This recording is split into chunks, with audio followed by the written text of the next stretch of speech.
तभी अचानक मंदिर के बाहर से तेजी से कदमों की आवाज आती है। वेद वहां पहुंच चुका होता है।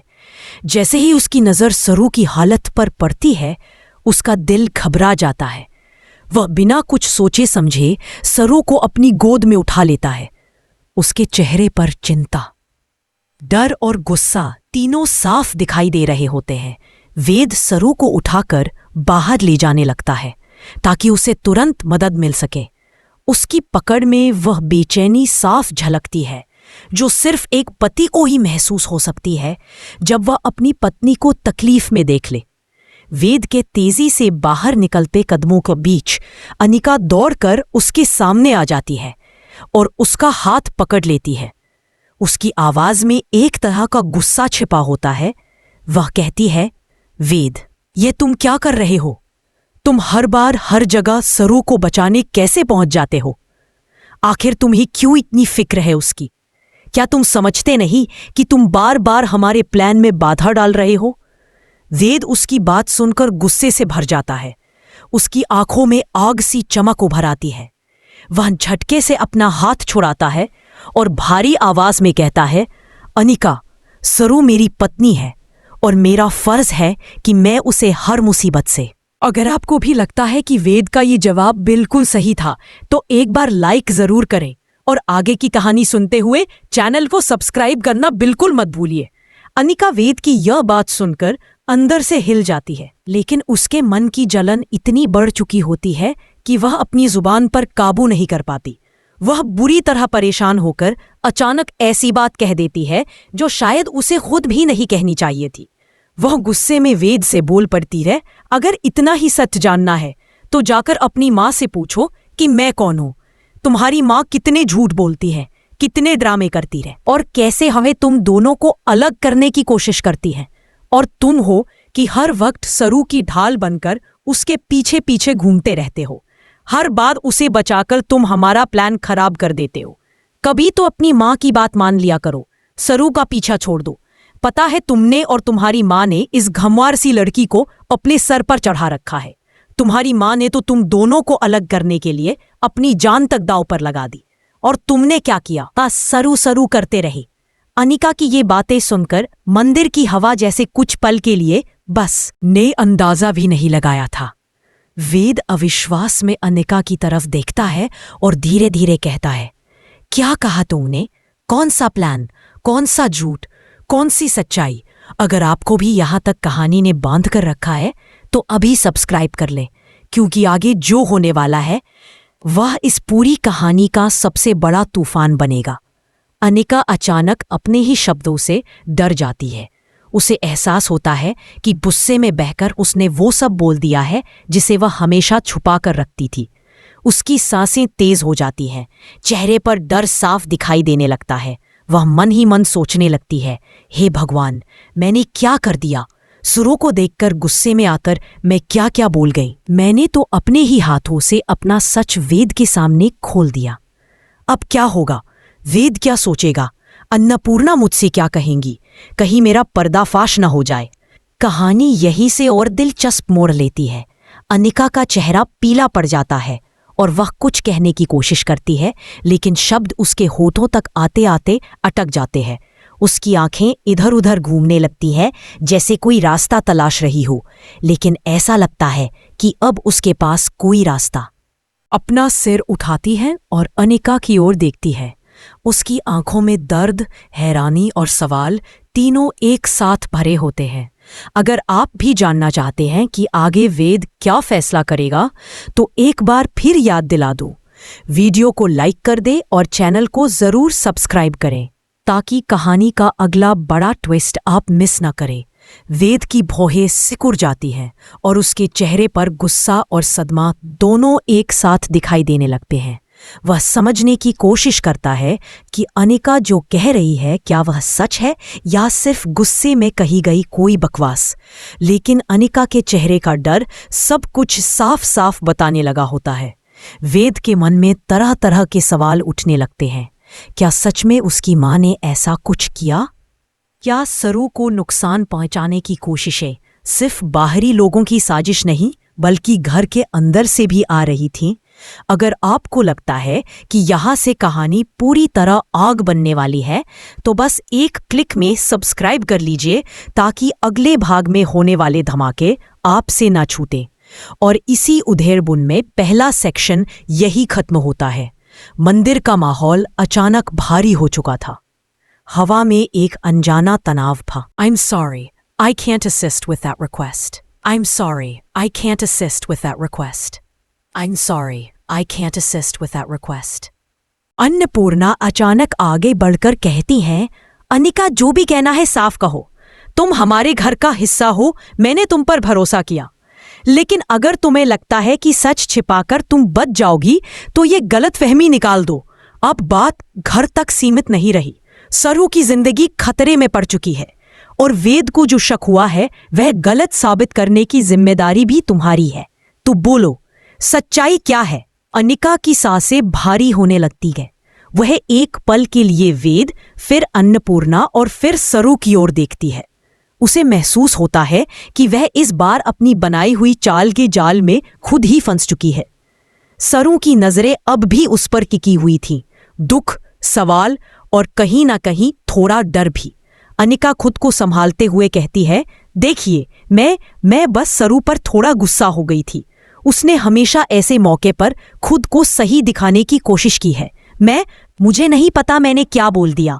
मैं बस तनाव में थी। मेरा कोई प्लान नहीं था, कोई झूठ नहीं था। आप लोग गलत समझ रहे हैं, लेकिन उसके शब्दों में वो मजबूती नहीं थी जो सच बोलने वाले की आवाज में होती है। वेद ने यह महसूस कर लिया था। वह कहता है, अनिका, तुम ये मत भूलो कि तुमने सरू की हालत देखकर खुशी मनाई थी। तुमने खुद कहा था कि हर बार मैं सरू को बचाकर तुम्हारा प्लान खराब कर देता हूं। तुमने ही कहा कि मेरी माँ झूठ बोलती है। ये सब गुस्से में बोलने वाली बातें नहीं है। ये बातें दिल में जमा होती हैं और सच की तरह बाहर निकल आती हैं। अगर आपको भी लग रहा है कि अनिका अब बुरी तरह फंस चुकी है तो चैनल को सब्सक्राइब जरूर करें ताकि कहानी का हर मोड़ आपको सबसे पहले मिले। अनिका इस बार चिढ़कर बोल पड़ती है, हाँ ठीक है, मैंने कहा। खुश? मैंने ही सब कहा क्योंकि मुझे गुस्सा आया था। सरू की वजह से हमेशा मुझे नीचा दिखाया जाता है, हमेशा उसे ही सही माना जाता है। और तुम वेद, तुम तो हर जगह उसकी ढाल बन जाते हो। मुझे लगा कि अगर तुम सरू से दूर रहो तो कम से कम मैं तुमसे खुलकर बात कर सकूंगी। मैं बस परेशान थी। सरू पहली बार बोलती है। लेकिन अनिका, कोई भी इंसान किसी को दूर करने के लिए इतना बड़ा झूठ, इतनी बड़ी साजिश नहीं रचता। अगर तुम्हें मुझसे कोई परेशानी थी तो तुमने बात क्यों नहीं की? इस पर अनिका हंसने की कोशिश करती है, पर उसकी हंसी में I'm sorry, I can't assist with that request. I'm sorry, I can't assist with that request. I'm sorry, I can't assist with that request. I'm sorry, I can't assist with that request. I'm sorry, I can't assist with that request. I'm sorry, I can't assist with that request. आखिरी बार कहता है, अगर तुमने अभी सच नहीं बताया तो तुम्हें खुद अपने किए की कीमत चुकानी पड़ेगी। अनिका आंसू पोंछते हुए कहती है, वेद, मैं सब बता दूंगी, लेकिन अभी नहीं, मुझे थोड़ा समय चाहिए। वेद ठंडे स्वर में कहता है, समय? तुमने सरू की जिंदगी दांव पर लगाई और अब तुम्हें समय चाहिए? यह आखिरी मौका है अनिका, सोच लो। अगर आपको भी लग रहा है कि अगला एपिसोड पूरा माहौल बदल देगा तो वीडियो को लाइक कर दें और चैनल को सब्सक्राइब करना बिल्कुल भी ना भूलें। अनिका अब पूरी तरह टूट चुकी थी। वह जमीन पर बैठ जाती है, सिर पकड़कर रोने लगती है। उसका रोना कोई मासूमियत का नहीं, बल्कि अपने ही बिछाए जाल में फंस जाने का था।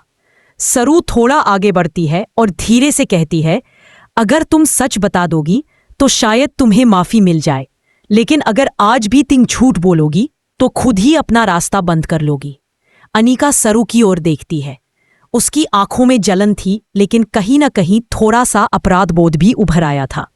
वह धीरे धीरे कहती है, ठीक है, मैं बताऊंगी, मैं सब बताऊंगी, लेकिन मुझे डर लग रहा है, मुझे सच में डर लग रहा है। वेद कहता है, डर तो अब लगेगा ही अनिका, क्योंकि सच जितना छिपता है सामने आने पर उतना ही जोर से झटका देता है। अगर आप भी ये जानना चाहते हैं कि अनीका आखिर किसका नाम लेने वाली है तो सब्सक्राइब कर लें। आगे की कहानी और भी ज्यादा रोमांचित करेगी। मंदिर की हवा अब जैसे पूरी तरह शांत हो चुकी थी। सबकी नजरें सिर्फ अनीका पर थीं। वह धीरे धीरे उठती है, कांपते हुए कदमों से खड़ी होती है और वेद की ओर देखते हुए गहरी सांस लेकर कहती है, मैं अकेली नहीं थी, मेरे साथ। और यहां पर दूसरा सेक्शन खत्म होता है। आप कहें तो मैं आगे पूरी कहानी का अगला हिस्सा लिख दूं। को सब्सक्राइब कर लें। आगे की कहानी और भी ज्यादा रोमांचित करेगी। मंदिर की हवा अब जैसे पूरी तरह शांत हो चुकी थी। सबकी नजरें सिर्फ अनीका पर थी। वह धीरे धीरे उठती है, कांपते हुए कदमों से खड़ी होती है और वेद की ओर देखते हुए गहरी सांस लेकर कहती है, मैं अकेली नहीं थी, मेरे था।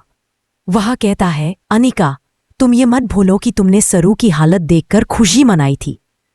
तुमने खुद कहा था कि हर बार मैं सरू को बचाकर तुम्हारा प्लान खराब कर देता हूं। तुमने ही कहा कि मेरी माँ झूठ बोलती है। ये सब गुस्से में बोलने वाली बातें नहीं है। ये बातें दिल में जमा होती हैं और सच की तरह बाहर निकल आती हैं। अगर आपको भी लग रहा है कि अनीका अब बुरी तरह फंस चुकी है तो चैनल को सब्सक्राइब जरूर करें ताकि कहानी का हर मोड़ आपको सबसे पहले मिले। अनीका इस बार चिढ़कर बोल पड़ती है, हाँ ठीक है, मैंने कहा। खुश? मैंने ही सब कहा क्योंकि मुझे गुस्सा आया था। सरू की वजह से हमेशा मुझे नीचा दिखाया जाता है, हमेशा उसे ही सही माना जाता है। और तुम वेद, तुम तो हर जगह उसकी ढाल बन जाते हो। मुझे लगा कि अगर तुम सरू से दूर रहो तो कम से कम मैं तुमसे खुलकर बात कर सकूंगी।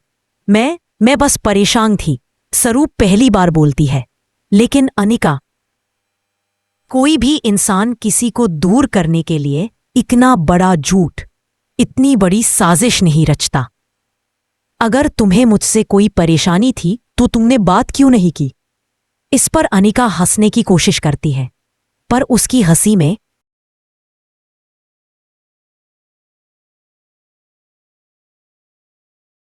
आखिरी बार कहता है, अगर तुमने अभी सच नहीं बताया तो तुम्हें खुद अपने किए की कीमत चुकानी पड़ेगी। अनीका आंसू पोंछते हुए कहती है, वेद, मैं सब बता दूंगी, लेकिन अभी नहीं, मुझे थोड़ा समय चाहिए। वेद ठंडे स्वर में कहता है, समय? तुमने सरू की जिंदगी दांव पर लगाई और अब तुम्हें समय चाहिए? यह आखिरी मौका है अनीका, सोच लो। अगर आपको भी लग रहा है कि अगला एपिसोड पूरा माहौल बदल देगा तो वीडियो को लाइक कर दें और चैनल को सब्सक्राइब करना बिल्कुल भी ना भूलें। अनीका अब पूरी तरह टूट चुकी थी। वह जमीन पर बैठ जाती है, सिर पकड़कर रोने लगती है। उसका रोना कोई मासूमियत का नहीं बल्कि अपने ही बिछाए जाल में फंस जाने का था। सरू थोड़ा आगे बढ़ती है और धीरे से कहती है, अगर तुम सच बता दोगी तो शायद तुम्हें माफी मिल जाए, लेकिन अगर आज भी तुम झूठ बोलोगी तो खुद ही अपना रास्ता बंद कर लोगी। अनीका सरू की ओर देखती है। उसकी आंखों में जलन थी, लेकिन कहीं न कहीं थोड़ा सा अपराध बोध भी उभर आया था। वह धीरे धीरे कहती है, ठीक है, मैं बताऊंगी, मैं सब बताऊंगी, लेकिन मुझे डर लग रहा है, मुझे सच में डर लग रहा है। वेद कहता है, डर तो अब लगेगा ही अनीका, क्योंकि सच जितना छिपता है सामने आने पर उतना ही जोर से झटका देता है। अगर आप भी ये जानना चाहते हैं कि अनीका आखिर किसका नाम लेने वाली है तो सब्सक्राइब कर लें। आगे की कहानी और भी ज्यादा रोमांचित करेगी। मंदिर की हवा अब जैसे पूरी तरह शांत हो चुकी थी। सबकी नजरें सिर्फ अनीका पर थीं।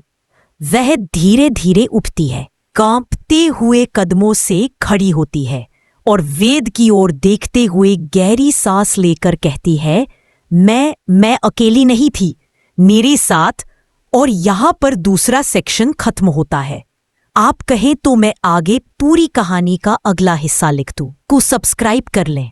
आगे की कहानी और भी ज्यादा रोमांचित करेगी। मंदिर की हवा अब जैसे पूरी तरह शांत हो चुकी थी। सबकी नजरें सिर्फ अनीका पर थी। वह धीरे धीरे उठती है, कांपते हुए कदमों से खड़ी होती है और वेद की ओर देखते हुए गहरी सांस लेकर कहती है, मैं अकेली नहीं थी, मेरे था। वह कहता है, अनीका, ये मत भूलो कि तुमने सरू की हालत देखकर खुशी मनाई थी। तुमने खुद कहा था कि हर बार मैं सरू को बचाकर तुम्हारा प्लान खराब कर देता हूं। तुमने ही कहा कि मेरी माँ झूठ बोलती है। ये सब गुस्से में बोलने वाली बातें नहीं है। ये बातें दिल में जमा होती है और सच की तरह बाहर निकल आती हैं। अगर आपको भी लग रहा है कि अनिका अब बुरी तरह फंस चुकी है, तो चैनल को सब्सक्राइब जरूर करें ताकि कहानी का हर मोड़ आपको सबसे पहले मिले। अनिका इस बार चिढ़कर बोल पड़ती है, हाँ ठीक है, मैंने कहा। खुश? मैंने ही सब कहा क्योंकि मुझे गुस्सा आया था। सरू की वजह से हमेशा मुझे नीचा दिखाया जाता है, हमेशा उसे ही सही माना जाता है। और तुम वेद, तुम तो हर जगह उसकी ढाल बन जाते हो। मुझे लगा कि अगर तुम सरू से दूर रहो तो कम से कम मैं तुमसे खुलकर बात कर सकूंगी। मैं बस परेशान थी। सरू पहली बार बोलती है। लेकिन अनिका, कोई भी इंसान किसी को दूर करने के लिए इतना बड़ा झूठ, इतनी बड़ी साजिश नहीं रचता। अगर तुम्हें मुझसे कोई परेशानी थी तो तुमने बात क्यों नहीं की? इस पर अनिका हंसने की कोशिश करती है, पर उसकी हंसी में